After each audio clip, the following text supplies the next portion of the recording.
नमोस्तु गुरुदेव। सबसे बड़ा धर्म, सबसे बड़ा दान और सबसे बड़ी ताकत क्या है?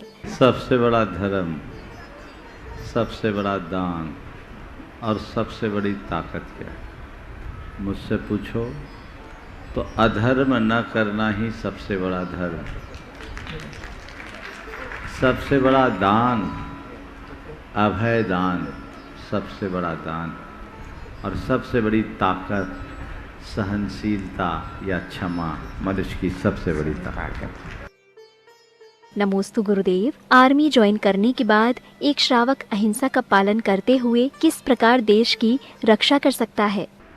हिंसा करना और हिंसा होना, इसमें अंतर है।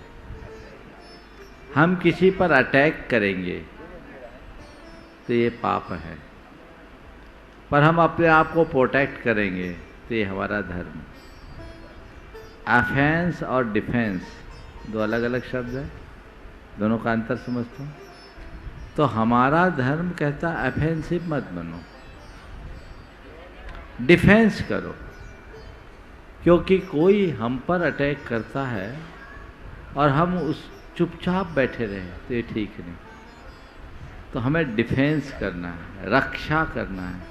अगर आज आर्मी बॉर्डर पर नहीं हो और हमारा देश सुरक्षित ना हो तो हम लोग ये इतनी शांति से यहाँ रह सकेंगे क्या? इस दृष्टि से देखा जाए तो एक आर्मी बनकर के सेवा करना केवल देश की सेवा नहीं है, एक बहुत बड़ा धर्म है, वो राष्ट्र धर्म है। समझ गए? नमोस्तु गुरुदेव। एक व्यक्ति जीवन भर पूजा पाठ करता है लेकिन करुणा से वंचित रहता है, और दूसरा व्यक्ति जिसने अपना पूरा जीवन ही जीव दया को समर्पित कर दिया लेकिन पूजा पाठ से वंचित रहा। तो गुरुदेव, दोनों में से श्रेष्ठ कौन है? जीव दया करुणा का कर्म करना अत्यंत श्रेष्ठ कर्म है और ये करना चाहिए, हमारे धर्म का मूल है। हम तो रोज अपनी प्रार्थना में कहते हैं क्लिष्टेषु जीवेषु कृपा परत्तम, दीन दुखी जीवों पर मेरे पुर से करना स्रोत बने। जहाँ तक पूजा पाठ और उपासना की बात है, पूजा पाठ उपासना से दया धर्म के संस्कार बढ़ते हैं जी।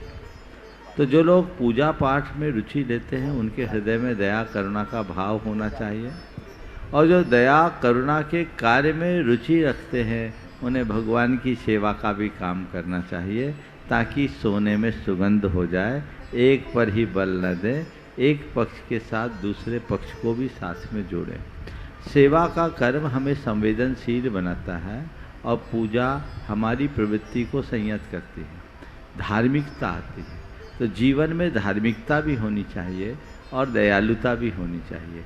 दोनों अलग अलग है और दोनों के मिलने से ही हमारे जीवन में पूर्णता आती है। तो मैं उन तमाम लोगों से कहूँगा जो व्यवहारिक जीवन में बहुत सारे अच्छे कर्म करते हैं, उन अच्छे कर्मों में प्रभु उपासना भी कर ले तो सोने में सुगंध हो जाए। नमोस्तु गुरुदेव। धर्म और पंथ में क्या अंतर है? देखिए, मैं आपसे कहूँगा, धर्म तो भीतर का तत्व है और पंथ बाहर का आवरण। धर्म हमारे हृदय की परिणति है, उसके लिए उसके साथ जब व्यक्ति किसी एक विश्वास से बद्ध कर बाह्य क्रियाचारों से जुड़ता है तो पंथ बनता है। धर्म पथ दिखाता है और पंथ उस पर चलने वाले के समूह को जोड़कर चलता है। व्यक्ति को अपने पंथ के अनुरूप चले, कोई दिक्कत नहीं है, चलना चाहिए, और पंथाग्रही नहीं बनना चाहिए। उसे पंथ सहिष्णु बनना चाहिए। किसी प्रवर्तकों की बात करेंगे तो किसी भी प्रवर्तक ने कुछ नहीं चलाया, जो लोग उनके पीछे चलते गए पंथ चलता गया, ये तो चलता रहेगा। अब हम इस विषय में सवाल खड़ा करें ये मेरे दृष्टि से ठीक नहीं है, पर मैं लोगों को कहूँगा पंथ भले जो हो, पथ को ध्यान में रखो और आगे चलो। नमोस्तु गुरुदेव। बेटियां अपनी माता पिता का अंतिम संस्कार क्यों नहीं कर सकती? अग्नि देना कोई बहुत अच्छा कर्म तो नहीं है। जिनने हमें पाला, जिनने हमें गोद में खिलाया, जिनने हमें लाड पाट दिया, उसके ही उस शरीर को जलाना, ये तो एक क्रूर कर्म है। हमारी समाज ने एक अच्छी व्यवस्था बनाई कि जितने क्रूर कर्म हैं, गंदे कर्म हैं, आदमियों के भरोसे रखो, औरतों को बचा के रखो। इसलिए अग्नि नहीं दे रही है लड़की तो उसे कमतर नहीं आका गया। ये तो उसके हृदय के गुणों को देखा कि वो एक इस कर्म को करना पसंद नहीं करेगी। ये तो आप लोग जो दाग देते हो ना, किसी को जलाते हो, धर्म मान के जलाते हो कि डर के मारे जलाते हो? ईमानदारी से बोलना। मुक्ति तो हो गए, मुक्ति पाने के लिए सच्चे बात तो ये है, मुर्दा आ गया, जितनी जल्दी हो सके निकालो और डर के मारे कहीं लौट के ना आ जाए, भूत न बन जाए, उसमें घुस न जाए। तो एक व्यवस्था है, तो ये व्यवस्था भारत में चली आई, पुरुषों के द्वारा होती रही, और अब तो सीधे सब मशीनों से हो रहा, तो अग्नि देने का भी काम खत्म। तो ये चीजें हैं, एक विधान है, इनमें सवाल उठाने का औचित्य नहीं है। कई जगह महिलाओं ने दिया है, बेटियों ने भी अग्नि दी है, कांधा भी उठाया है, तो ये चीज़ें हैं। पर भारत की जो समाज की व्यवस्था है, बड़ी संवेदनशील व्यवस्था रही है। उसमें हर व्यक्ति की अवस्था को देखते हुए सारी व्यवस्था दी गई, और इसमें तुम लोगों को गर्व होना चाहिए कि तुम लोगों के लिए विशेष स्थान दिया गया, संरक्षण दिया गया। हम कमतर आंकने की बात तब करते हैं जब संपत्ति में हकदार नहीं होती, बराबरी का अवसर नहीं मिलता। जैन कानून के अनुसार बेटा और बेटी दोनों बराबर से संपत्ति के अधिकार है, जो आज सरकार का भारत का आईपीसी कहता है, भाई जैन कानून भी कहता है। इसलिए इस बात को लेकर सवाल उठाना मुझे औचित्यपूर्ण प्रतीत नहीं होता। और फिर भी यदि कोई लड़की अपने माँ बाप का अंतिम संस्कार करना चाहती है तो करे। मैं एक ही बात जानता हूँ, कोई माँ बाप का अंतिम संस्कार करे या न करे, पर माँ बाप के संस्कार को अपने जीवन के अंतिम समय तक धारे तो जीवन धन्य होगा। अंतिम संस्कार करके क्या पाओगे? उनने जो संस्कार तुम में डाले हैं वो तुम में दिखने चाहिए। ये कोई बहादुरी का काम नहीं है। आजकल एक टेंडेंसी बनती है, कुछ हटके करने का मन होता है। अरे तुमने संस्कार कर दिया तो क्या पा लिया? वो तो भस्म करने का काम था, वो तो मिट्टी है, उसमें प्राण कहाँ बचा? उसको हम क्यों करें? कोई कर रहा है कर ले, और जहाँ मशीनों से होता वहाँ क्या सवाल उठता? और सुनो, इन लड़कों की भी बात करो। कोरोना में कोई आगे आया, मैं अपने पिता का कर्तव्यनिष्ठ पुत्र हूँ, मैं ही उसका संस्कार करूँ? कोई आया? एक भी उदाहरण सुना? भैया कर लो कर लो। इसलिए मैंने कहा वो संस्कार श्रद्धावश कोई नहीं करता, धर्म के लिए नहीं करता, डर के मारे करता है। समझ गए? इसलिए इनमें कुछ सोचने का औचित्य नहीं है। फिर भी यदि आप अपने ऐसी परिवार में हो कि आपका कोई भाई ना हो और आपके मन में इच्छा हो, तो मैं उसके बारे में क्या कह सकता हूँ? धर्मशास्त्र इस विषय में कुछ नहीं कहते। ये तो हमारे संहिता शास्त्रों की बातें हैं, जो एक हमारी परंपरागत प्रक्रिया है, उसके अनुरूप चलना ही उत्तम। नमोस्तु गुरुदेव। किसी भी धार्मिक या सामाजिक कार्य पूर्ण होने के बाद आभार, धन्यवाद और कृतज्ञता ज्ञापित क्यों की जाती है? आभार, धन्यवाद, कृतज्ञता ये ज्ञापन किया जा रहा है और करना भी चाहिए, क्योंकि ये हमारा कर्तव्य है। कोई भी महत् कार्य किसी एक व्यक्ति के बलबूते नहीं होता। किसी कार्य को पूरा करने के लिए अनेक लोगों की जरूरत होती है।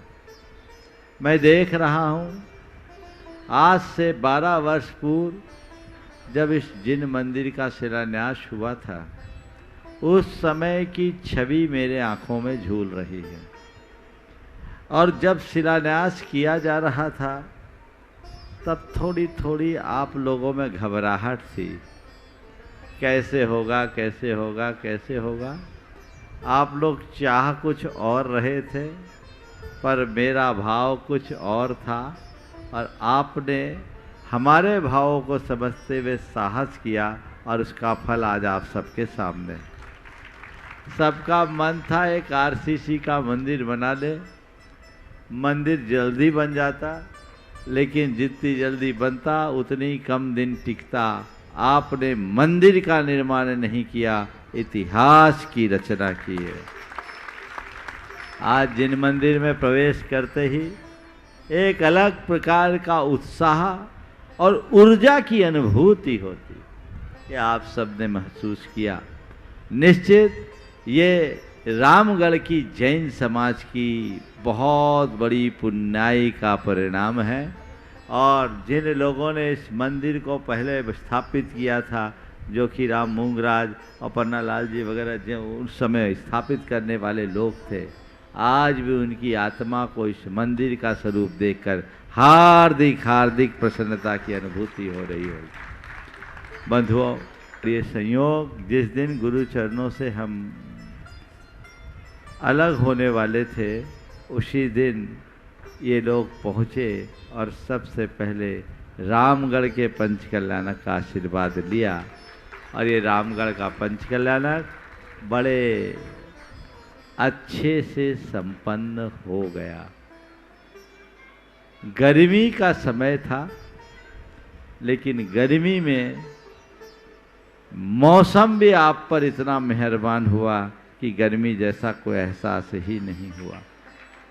इस पंचकल्याणक में बहुत सारे चेहरे तो सामने आपको दिख रहे हैं, लेकिन बहुत से ऐसे जैसे सेतु बंध में बड़े बड़े बानर जहां अपना काम कर रहे थे, वहां गिलहरी भी अपना योगदान दे रही थी। मुझे पता है इस महान अनुष्ठान को संपन्न करने में बहुत सारी गिलहरियों ने अपना योगदान दिया है।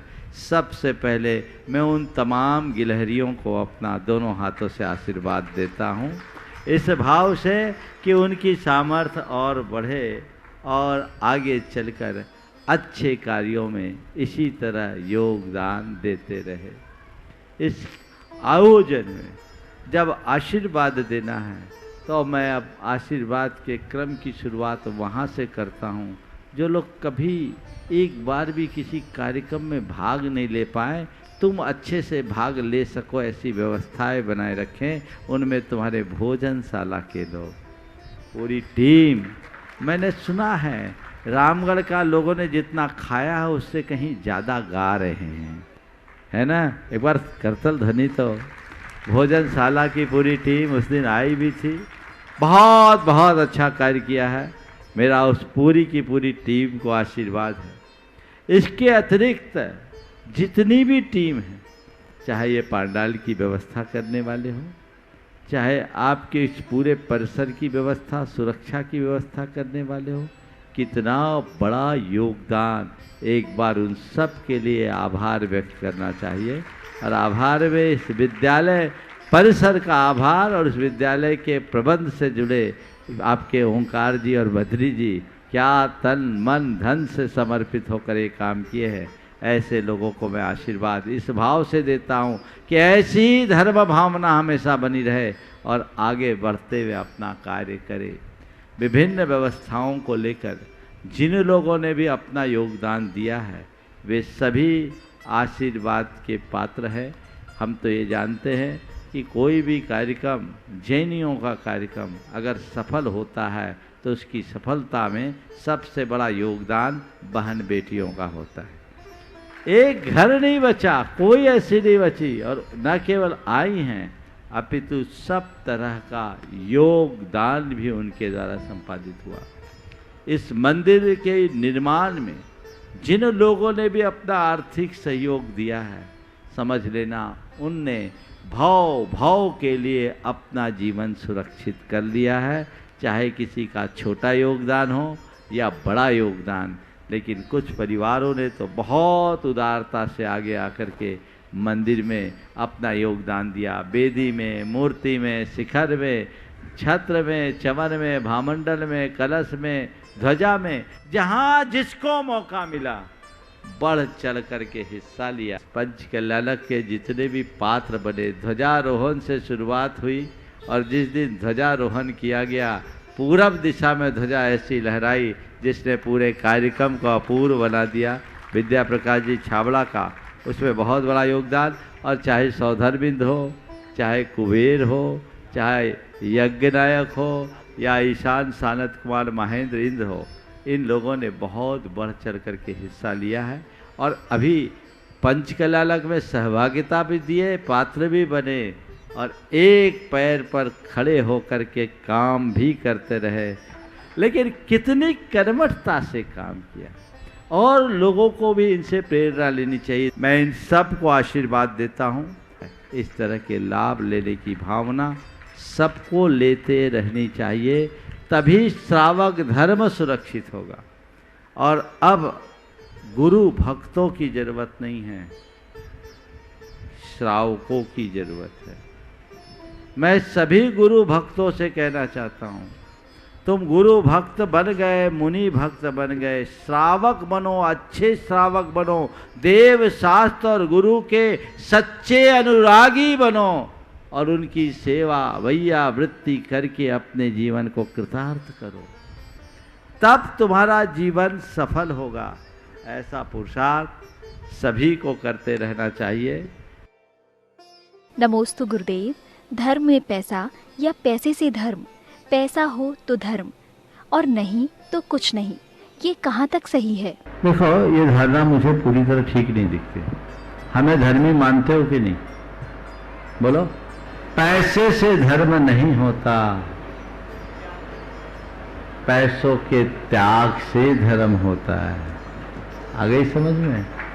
तुम भी हमारे पास आए हो ना, इसलिए नहीं आए कि मेरे इर्द गिर्द बहुत पैसे वाले हैं, ऐसा कह सकते हो। ये उत्तर तुम दे सकते थे, महाराज आपके पास पैसे भले नहीं हो पर पैसे वाले आपके इर्द गिर्द है।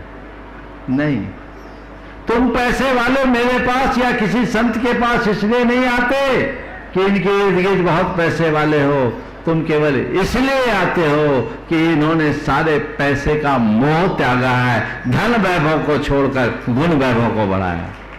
समझ गए? तो गुण वैभव को बढ़ाओ। रहा सवाल पैसे से धर्म का, तो पैसे से धर्म नहीं होगा। धरे रहो, पैसा धर्म थोड़ी होगा। अगर पैसे से धर्म होता तो जितने बड़े बड़े बैंक हैं ना, उनमें सबसे ज्यादा धर्म होता, वहां पैसा रखा। पैसे से धर्म नहीं, पैसे के त्याग से धर्म होता है। समझे? तो हम त्याग सीखें और त्याग के लिए यही है कि जो तुमने पैसा कमाया है उस पैसे के प्रति राग घटाओ, उसका सही उपयोग करो, वहां नियोजन करो जहां उसकी आवश्यकता है।